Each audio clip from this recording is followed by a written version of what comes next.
Hey everybody, welcome to the latest edition of On Tyranny, the series that I've been doing. My name is Kurt Orzek. I'm a music journalist of 27 years, and it's series I've been doing on my website called The Bad Penny about how the authoritarianism scourge that is spreading across the planet and globe is affecting artists directly. And I was just telling Fernando before, I think a lot of artists aren't quite aware yet, at least some who haven't lived under under a dictator before, of what might be in store for them.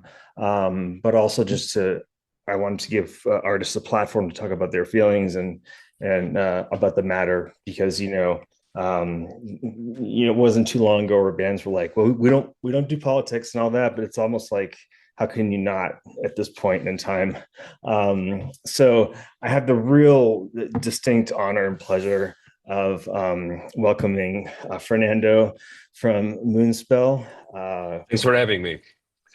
Yeah, thank you. Oh gosh, thank you. Yeah, it's really an honor. And as far as Portugal bands go, I can't think of any better one, and maybe even Spain too. Quite frankly, you guys have just been the bomb for what, going on probably 25 years now, maybe 30. Yeah, 30, yeah, Yeah, 30, yeah. yeah. You just made some of the most incredible records, and one thing I did want to ask you before we started getting into politics was um, what's the band? Let me see here. Oh yeah, Wolfheart. There's a Yeah. did they name their band after the first record? You know? Well, I thought so, but I don't think so anymore. I mean, we've been on tour with them, and it was quite funny because one time I just took a picture with Thomas, the singer, and the dressing room plate said Wolfart. I remember meeting them in Poland Uh-huh. a couple of years ago when they started off, and we were in the line for the catering for the dinner. And he told me, if I recall well, nothing to do with Moonspell. I said, of course not. It's just the name of our album. But they're a solid band. Yeah. Nowadays, it's a bit annoying when I want to check out something Moonspell Wolfart and I type Wolfart. It's the band showing up.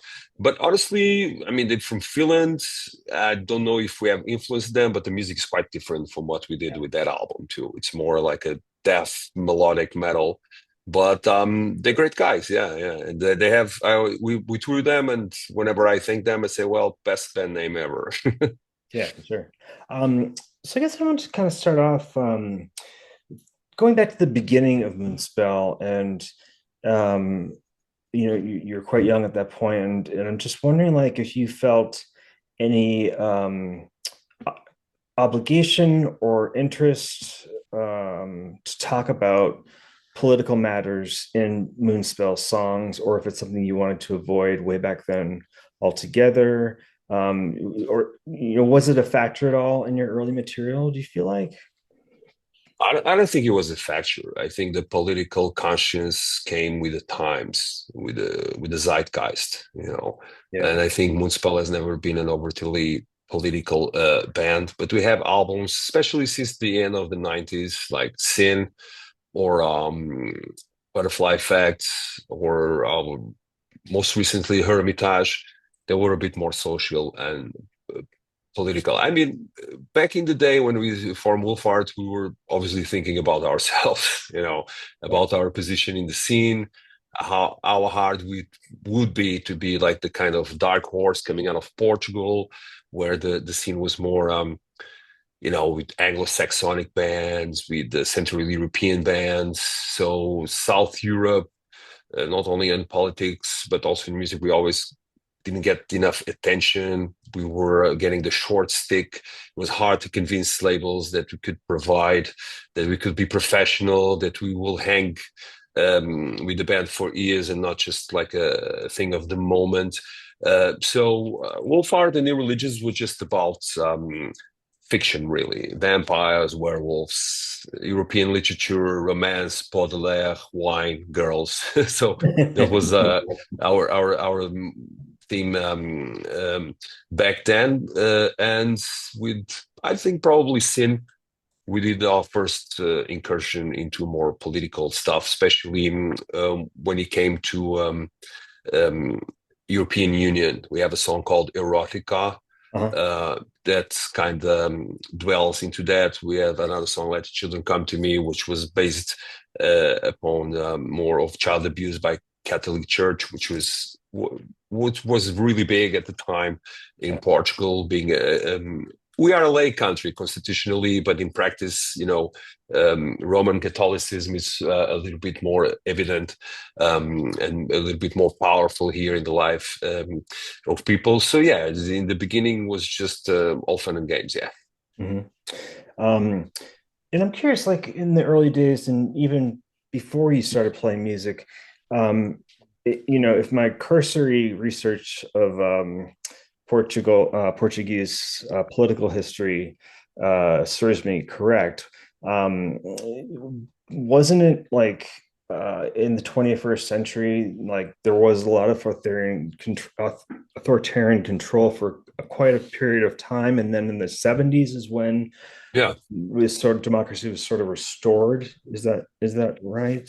Yeah, you're totally right. We had well, back in the day, in the beginning of the 20th century, we were a monarchy. In 1910, we were a republic. It was a very, let's say, hot times because, there was a lot of monarchies falling down, especially after French Revolution. Sure. It took a while in Portugal. For instance, Spain is still a monarchy, but in 1910 we had some revolutionaries that made the first republic. And obviously, it was the first political parties. We had already a parliament that acted together with the king. Mhm. It wasn't nice. The king got killed in the biggest plaza of Lisbon, a regicide. And then it was a really complicated time. I mean, I was just born in the year of freedom, as we say in Portugal, 74. Uh-huh. But we learned all of this in school. So in those 15 years between 1910 and 1925, 1924, to be honest, there was like a lot of political downfalls, a lot of political scandal. The republic couldn't impose itself. So from 24 to 74, we Mhm. had a fascist dictatorship under Salazar. There was our Franco, Right. and it was a very dark period for Portugal. Mhm. That's why we missed out when you told there's not a lot of bands from Portugal, because we kind of missed out the 70s, the rock and roll, Yeah. because it was totally forbidden in Portugal. So in 74, on April 25th, there was Salazar was already dead. He died.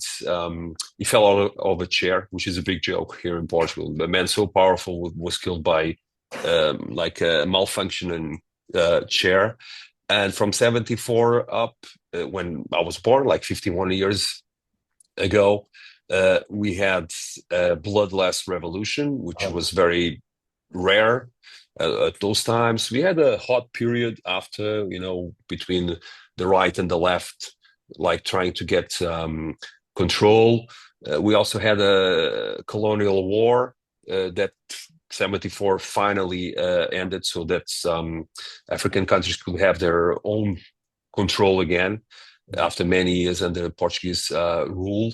And it was a little bit hard times, but there were very hopeful times too. I mean, the conditions of life for the Portuguese went up really so much after 1974. There was more access to education, which was mm. something that didn't exist, obviously, during the dictatorship.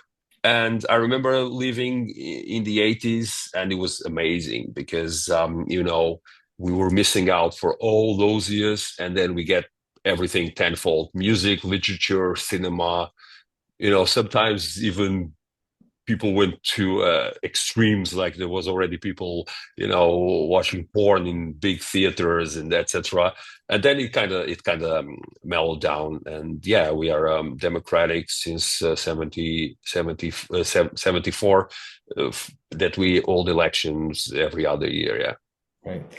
Did you hear stories from relatives of yours who maybe had artistic inclinations, about whether they were afraid to make art during that 50-year period of fascist control? Did they do it in secret? Did they, um,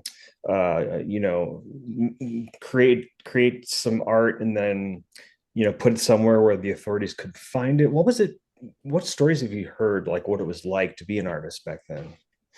There's a lot of story, and also there's nowadays a resistance museum here around where I live now. I don't live in Lisbon. I live 100 kilometers from Lisbon.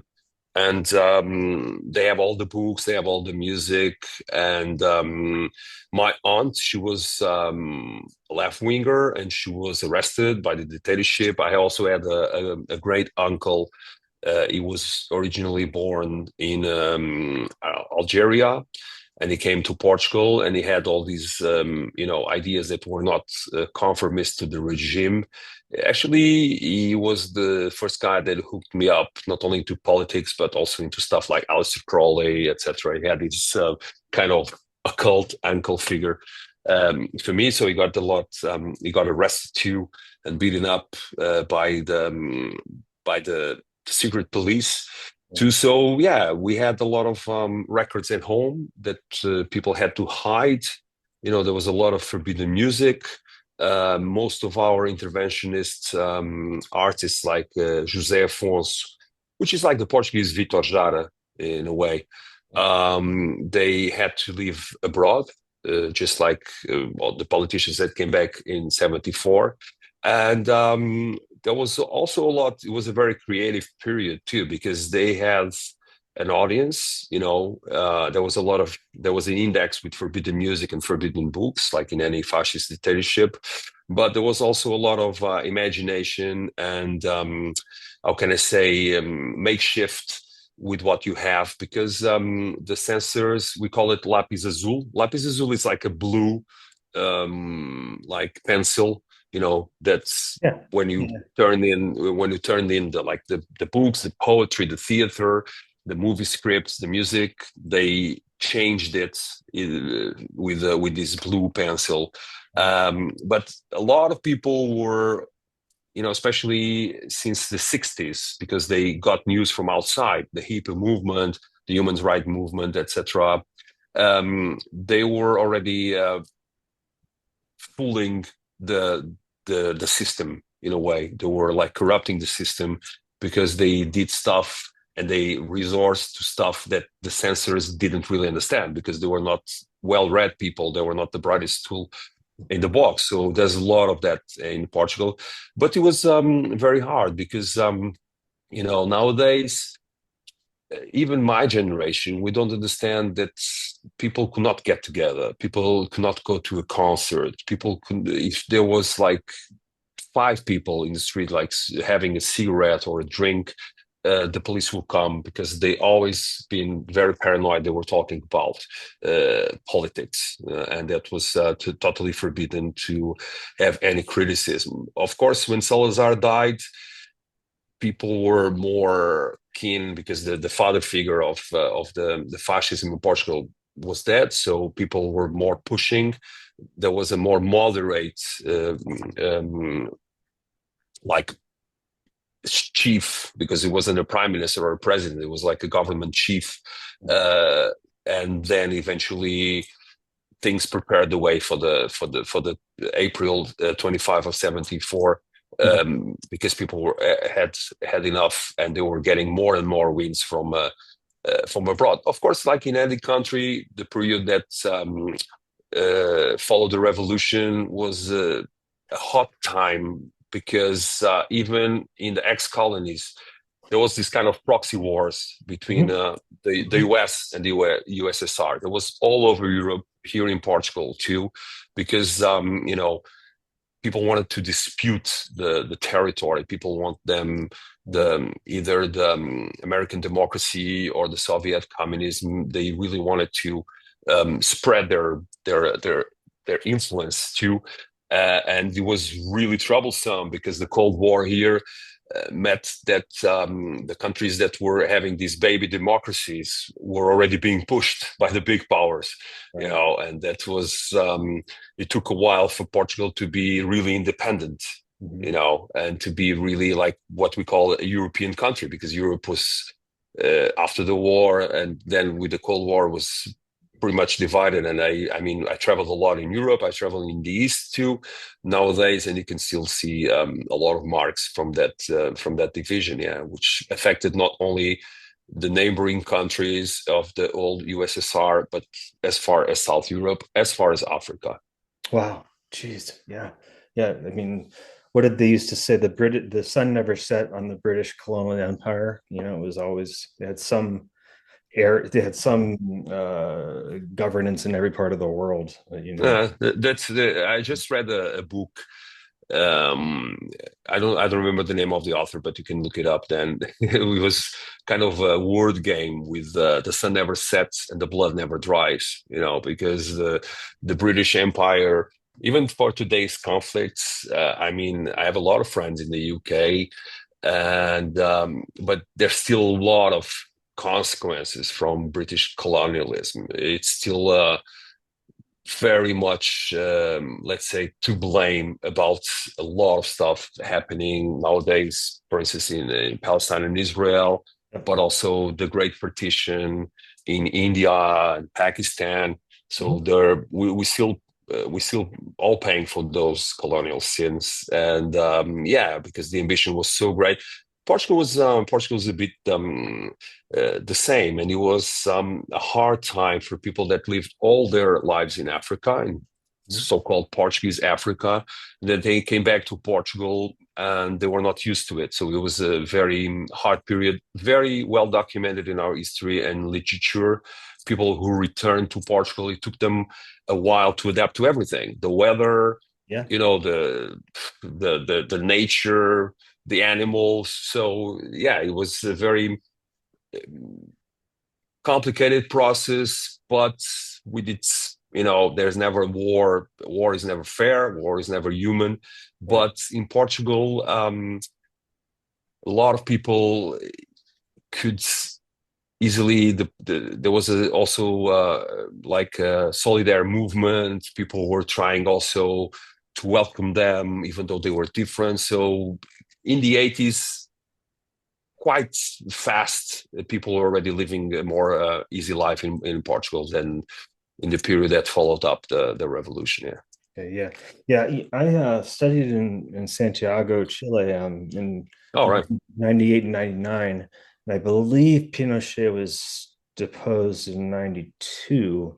So that had been, 7 or 8 years. But I don't think a lot of people can appreciate how long it takes to recover from a dictatorship because, for example, just something that, shocked me was like when a dictator is in power, the male impotency rate just like plummets, like because of the Yeah. fear that men feel. So birth rate goes like tanks, or if people hear loud noises, like a backfiring car, they'll think it's an explosion. And, it takes a long time for that PSD to kind of resolve Uh, it. Um, there's still a lot of that in Portugal because you can never yeah. the things that both Africans and Portuguese that were in the army because some of them were serving their country's independence, some of them were just drafted to defend the colonies, Yeah. and they had no option really. So a lot of my father's generation they fought on war. They were in the jungle. It was a very bloody war Mm. um, too. And still, there's a lot of veterans, and we know a lot of them. Even some people that come or their kids that are my age that come to Moonspell shows, and still even with the democratic government, these people got totally forsaken because they really needed help because they've been through hell, a hell that we fortunately don't know because Portugal hasn't been involved in the war since those periods, and the war wasn't in our territory; it was in Angola, Mozambique, Guinea, etc. Yeah. So there's still a lot to be done, in my opinion, to bring these people back and to let them tell their story and to make their peace as well with their ex-enemies, that were, the Africans in Angola and Mozambique. And some people just have found their peace too, because, we get a lot of African community in Portugal back then as well. People came from Angola and Mozambique, especially to Portugal to escape the civil war, because civil wars that ensued dictatorships and colonialism are brutal, are very brutal, especially the civil wars in Africa were very, very brutal. And they were kind of proxy wars too between, the USSR. For instance, in Angola, they had two movements, UNITA, they were sponsored by USSR, and they had the MPLA, that was sponsored by Western potencies. So they got a lot of armaments, some things, some guns and weapons they couldn't handle even. So there was a lot of disasters too. And it was a difficult period for them too. It was nowadays, African countries sometimes thinking about that, sometimes, because we are basically North Africa. Once we went to play Casablanca, and we had to take a 1 hour trip on a plane. This is right over. It's right where Portugal ends, then Africa begins. But sometimes I think now with all the world conflicts that are so sometimes I always feel like a Portuguese and a friend of many African people that are not really African anymore. They just have the African like roots, but they were born in Portugal as I was. So the Portuguese. And they still have a lot of problems. They still have a lot of potential unfulfilled, but it's not that they are in the center of attentions anymore. And a lot of African people that, especially the younger generations, that will go there and try to change their countries, they still deal a lot with problems like corruption, and for me, it's heartbreaking because Africa is, and I visited it, Africa has everything, man. It has oil, diamonds, natural resources, water, wind, a lot of animals, and it's still the poorest continent in the world. So, and it has been like this since I was born. Right, exactly. Speaking of youth, I read a few months ago that there is I don't know if resurgence is the correct term for it, but there was a sort of a new faction of young Spaniards, not Portuguese, but Spaniards who were, coming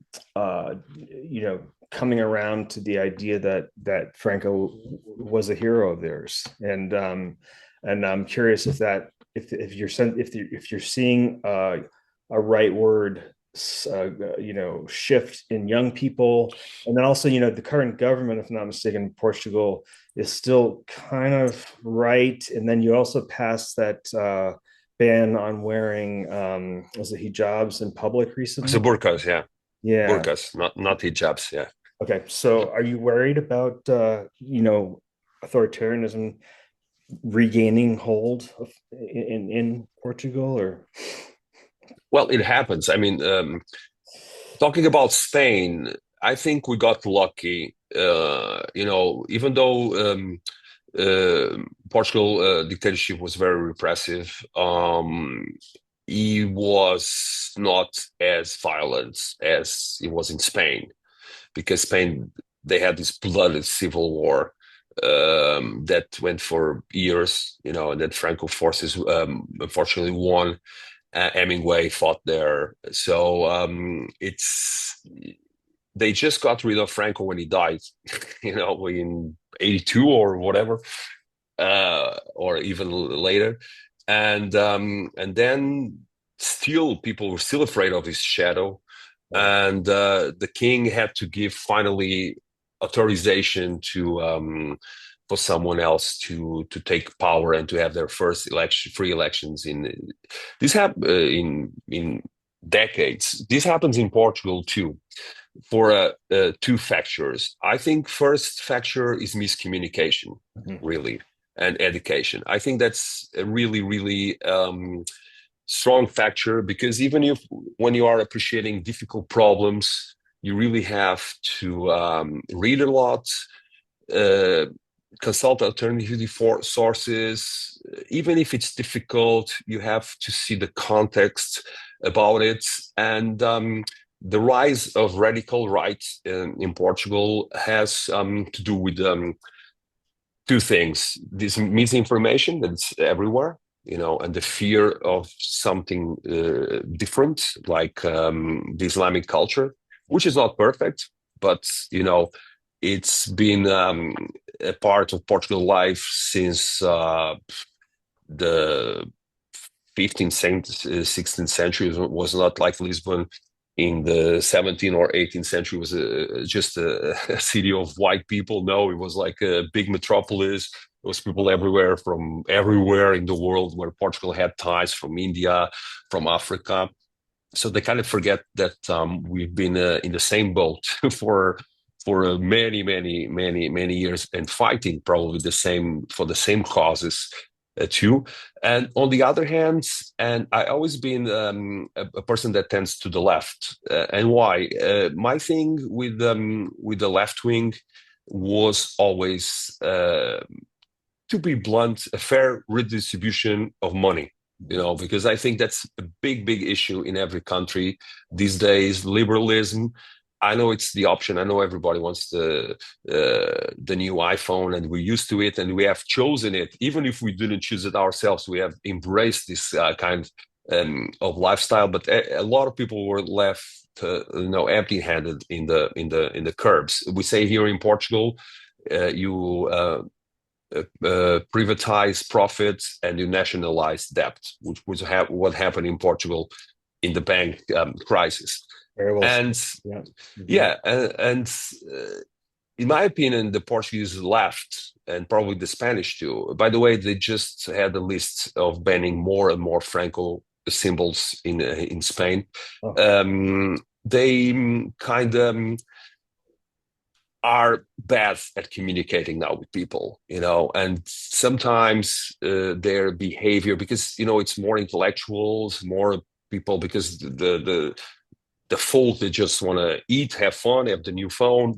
It's true. So the politicians have to show them alternatives, and they have to be serious about it. So and it's not anyone's fault, but the left has lost a lot of gas, a lot of power, because they cannot communicate with people, and sometimes even, and don't get me wrong, but sometimes people even radicalized because of it, which is something very strange, because normally the left is about building bridges, about caring about people, about having conditions. I'm not talking, of course, about sharing everything. So I think there's this big like knot tied around Europe, where the divide is really big. It was big in the US, it was big in Brazil, and now it's big in Europe too. And to live together, we definitely have to find a middle ground. I come from philosophy. That's my background. That's what I studied in university. And even though when times were hard, and even with the harshest philosophers, and you quote Nietzsche or Schopenhauer, they always had hope. Not that hope that we get sold by politicians, but a sense that we can live together in this planet. It's not that simple. They had complex system of thoughts, sure. But the end game was this. The end game was not just to talk about Nietzsche. It was not just about guilt. It was about forgiveness too. And nowadays, I think even though these are more Catholic terms, I think people have a hard time to forget and forgive and to move on. There's a lot of grudge, and when there's a lot of grudge, I mean, extreme right is going to fester it, and authority is going to be needed, or people will demand for it. And to be simple, because these things are very complex for me, the problem with everything is poverty and lack of education. Really, poverty creates crime. Poverty creates exclusion, and I always tell when I'm gathered with people, I say, well, there's a lot of money in the world, but more than ever, and there's a lot of ways of looking to money and to make money, and still we have the same problem. So something is wrong, and people nowadays they are lost. They are lost, and they just like that legend of Germany where the guy leads the rats with his flute, the flute player of Hamelin. I think a lot of the leaders are doing exactly that, because they tell what people, they feed on hate, and I think that's the biggest sin nowadays of politics. It's all the hate that we see, which is obviously sponsored by social networking, because it sells, because it creates engagement. Right. It's like musicians, like you were talking about musicians. Sometimes we try to talk about our music and it has very little engagement, but sometimes there's this scandal, someone say that, or it was taken out of context or whatever, and that's not only the politicians, but the so-called like gatekeepers and gaslighters. There's a whole lot of terminology for that, like new language. Even they do politics from home too, and it's a very difficult time to be alive, because I think people lost hope of getting together. Really, it's a lot of radical stuff and a lot of like word to mouth stuff. And yeah, it's no secret, and you can see it everywhere, that extreme right is and authoritarian parties with extreme programs against immigration, against civil rights. They something paved their way. We don't really know what it was, but here they are. Yeah. Yeah. We just have 1 minute, so I want to close. Thank you so much for your insights. No problem. Yeah, this has been fantastic. So before we close, let's just plug Moonspell's. This is a really important milestone album that you guys have coming out on Halloween. Opus Diabolicum, is that right? Yeah, Diabolicum. Yeah. Come on Napalm Records, and it's you guys with an orchestra. So before we run out, I just want to encourage people to get it. It's an incredible listen, especially if you're a longtime fan. And then we're going to have another conversation about the album right now. So thank you. All right. I'll see you in a second. See you in a bit. Okay. Thanks. Okay, let me just stop recording.